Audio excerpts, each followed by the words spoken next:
The first thing she felt was heat. Not warmth.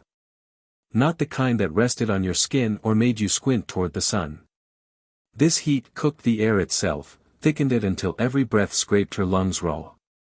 It pressed down without mercy, flattening the land and anything unlucky enough to lie beneath it.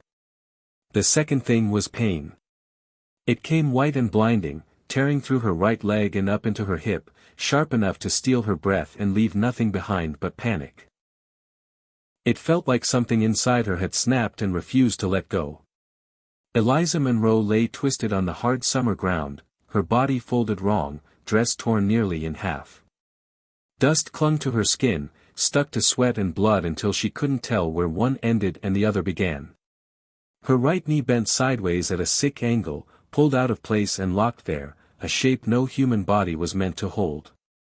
She tried to move. Fire shot up her spine and exploded behind her eyes. Her breath tore out of her in a broken sound and she collapsed back into the dirt, shaking. The pain didn't fade. It waited, coiled and patient, ready to strike again the moment she dared try. She had been dragged. Not by a man. By her own horse. Panicked by the gunshot, the animal had bolted through dry grass and barbed wire, running hard while Eliza clung too long before losing her grip. The wire had kissed her thigh and hip, shallow cuts burning red, and then the ground had rushed up to meet her. The knee had gone out with a sound she would never forget. Eliza had screamed once, just once. Then she bit her lip hard enough to taste blood and swallowed the rest. Screaming only brought hunters faster. The Texas summer pressed down on her like a hand. Flies gathered, buzzing low and eager. The world narrowed to the sound of her breathing and the pulse pounding in her ears. She dragged her arms forward and tried to crawl. Her arms moved. Her body did not. That was when the shadow fell across her face. Tall. Wide. Still. For one terrible second, she was sure they had found her. Her fingers shook as she reached for the knife hidden in her boot, but they wouldn't listen. Panic clawed up her throat. The man knelt into her vision, slow and deliberate, one knee touching the earth. A cowboy. Broad shoulders, weathered hands, a face carved by years of sun and dust. He didn't smile. He didn't reach for a gun. His eyes went straight to her leg. Caleb Hart knew the look of a body that was breaking. Eliza sucked in air and shook her head weakly. "Don't," she whispered. Her voice cracked. Caleb set his hat aside and placed one steady hand on her thigh, just above the knee. Firm, but not rough. She flinched hard, a sob ripping out of her before she could stop it. "I can't move," she gasped. "It's out. It's out." Caleb nodded once. No surprise. No judgment. "You're going to have to let me do this," he said quietly. She looked at his hands, then at the empty horizon behind him. No riders yet, but not for long. Tears cut clean lines through the dust on her face as the pain surged again. Her fingers dug into the ground. "Just do it already," she begged. "Set it back. Please." When Caleb touched the knee, he knew there was no clean way out of what came next. His jaw tightened. He shifted closer, bracing her leg with his own knee, positioning his hands with the certainty that came only from hard years and worse choices. "Don't fight me," he said. "Breathe on 3. She tried to laugh. It came out broken. Her breath hitched. 2, her vision swam. 3, the pain exploded. It ripped a scream from her chest, sharp and final, then shifted. Not gone. Different. Duller. Survivable. Her stomach rolled. The world tilted. For a heartbeat, she went limp. Caleb caught her shoulder and didn't waste a second. He worked fast, grabbing 2 straight sticks from the grass and sliding them along her leg, binding them tight with cloth to keep the knee from wandering again. Eliza collapsed back into the dirt, shaking and gasping, but alive. Caleb was already tearing a strip from his bandana, locking the splints down like he'd done it 100 times. Urgent. That was when he saw the dust plume on the horizon. Low. Fast. Riders. Caleb didn't just see dust, he read it. Too steady for a traveler. Too wide for one horse. A pack. And packs only ran one way, toward something they believed belonged to them. Eliza followed his stare. Her expression changed. Not fear. Resignation.